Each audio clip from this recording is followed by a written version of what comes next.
pa rin po. Ang frozen shoulder po. Ilang, Yung x-ray ano ba, disgrasya ba kayo? Ay, hindi po. Frozen shoulder lang, kailan pa po yan? Parang 2 months and a half na po. Ah, normal lang. Eh, pasakit po ng pasakit yan. Una, dito lang, awit lang. Susunod yan. Susunod yan, lahat na. Ngayon, pagka may ganyan kayo, tandaan nyo, consistent 2 weeks na may parang ngalay-ngalay sa pagtulog, parang, alam nyo naman yung parang nararamdaman, uncomfortable na 2 weeks, ipakarate nyo na kasi habang tumatagal yan, hanggang 8 months yan na masakit. Yan ang totoo sa mga frozen shoulder. Lalo kung kayo ay diabetic, mas aggressive yan pagka kayo ay diabetic. Sigurado yan. 90% of diabetic person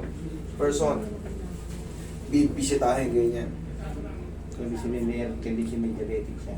Hindi naman. Mas aggressive lang pag ano, mas aggressive. Pero kung hindi naman kayo diabetic kasi yan, nakukuha yan siyempre. Wala naman tayong ibang panggamit sa anong bang pangtrabaho natin? Anong pang-abot natin? Bibig? Oh, ito, mas maganda pa to, hindi pa siya frozen. Masakit pa lang siya pero Dati po, hindi ko na po maitaas. naranasan mo na yun, pabaliktad ka. Dito na lang talaga siya, yung parang ano. Dito po siya, tapos pag igaganyan ko po, ayan po masakit. Masakit, okay, sige. Pero mas madali na to. Kasi dinanas mo na pala yung ano, nauna yung ano, yung hindi mo na gaano mataas. Kasagsagan ng swelling yun, kaya hindi mo mataas. Pero ito, hindi pa siya pumakat. Ano ibig sabihin ng pumakat? Nagkakaroon kasi ng sugat yung tinatawag na glenoid labrum. Yun yung nasa loob, yung mga pyesa sa loob. Pag nagkasugat yun, ayan na. Papakat na yung head humerus nyo. Yung head humerus, ito yung buto. Pag pumakat yun, gano'n na ang angat niya, no? Pag tinutulak mo, yung katawan mo sumasama. Pero ito mas madali ito. Wala lang to sa timing, kaya yung ganyan. Kaya yung mga gamot na binibigay sa inyo, anti-inflammation, shoot yung sa adjustment, tapos anti-inflammation. Basta tatandaan nyo kung ano yung pina-check up nyo, kung ano yung binigay sa inyo, yun ang susundin nyo. Huwag kayong tsachamba-chamba.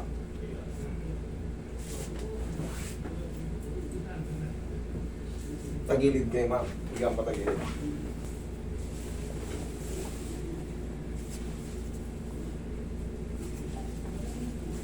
Relax na. Kabilang side.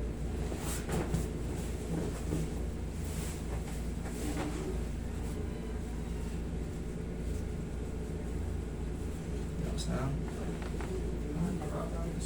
Baba. Okay, kasi titignan ko itong ano eh. Para yung leg nyo hindi magaganon.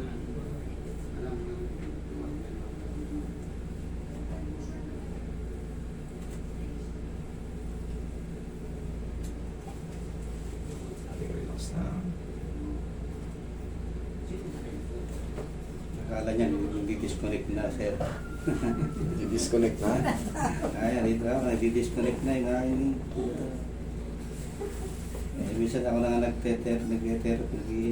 Hindi, tuturuan kita. Ito na yung follow-up. Sa'yo, nasa iyo yung follow-up para hindi na kayo bumalik. Para ano, yung may matira man, ikaw na ang bibira. Napakadali lang ito ko sa'yo. Para wala nang second session. Pagka kasi may inflammation, dumudulas yan pagka ano, konting kilos. Kunyari, nagbuhat siya ng, sabi natin ano lang, kaldero lang na may lamang kanin. Maaring ano yan, siyempre, nagbabago yung posisyon ng ano natin eh, mga joint natin. Lalo kung bagong-bago pa. Uy. Hindi sila Meron pa palang gano'n na ayaw mo. Oo, may ganun. Pero we respect ano yung mga boundaries. Kumbaga, siyempre, private person, minsan may mga iniilagan, minsan mga sikat, ayaw magpa-video. Wala namang problema. Kaya makikita nyo, ba't 10 lang yung ano? Ba't 9 lang yung ano? Pero parang ang dami nung pumunta.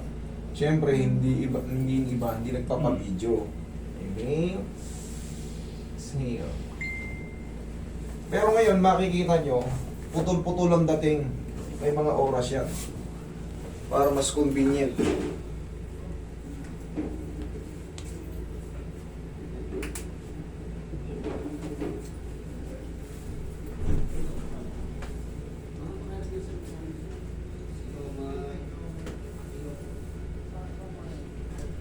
Tapos, ipapalo mo lang to kasi may inflammation to sa mga muscle.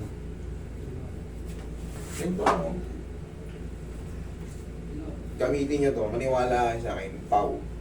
Pau liniment. Alugin nyo muna bago nyo gamitin para yung sikap mo extra. Marambol-rambol. Para sure ball. Ang paggaling ng iyong mga sakit ng joint muscles. At ano pa. Pwede yan sa sakit ng ulo, sakit ng tiyan, ng balakang, sakit ng binti, stiff neck. Pwede yan. Sinisikmura kayo para kayo nasusuka. Yan, pwede yan. Haplos nyo yan sa, ano nyo, sa tiyan nyo. Diba nakaupo siyang ganyan? Ah, Tingnan mo, kung pumunta ka sa likod. Oh. Oh. Yan. Ganito lang mo. Iaangat mo lang siya ng gano'n. Hindi malakas, basta iangat mo lang siya ng ganyan. Oh. Hindi malakas yan, hindi masakit. Ganyan lang. Sa loob ng 2 days yan ha. Sa loob ng 2 days. Kasi, maaring itong bagong adjust, maaring paghugot niya ng, kunyari, paghatak niya ng mga punda or ano, maaring ano yan eh, maaring umadjust eh. For sure lang yun. Pero kahit hindi mo gawin yun sa tingin ko, okay na eh.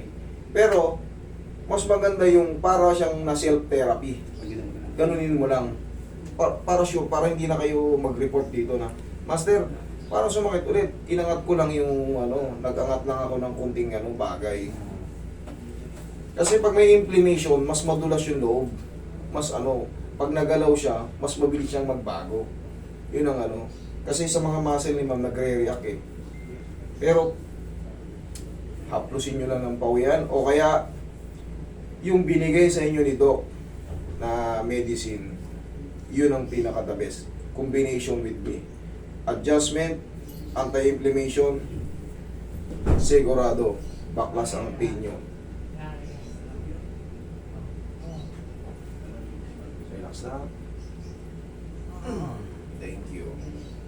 Kailangan lang nating tiisin ng konti.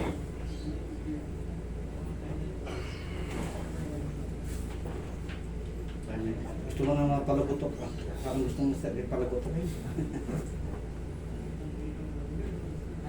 Sobrang sakit pa, hindi na. Hindi yan naman. Hindi na. Okay, thank you.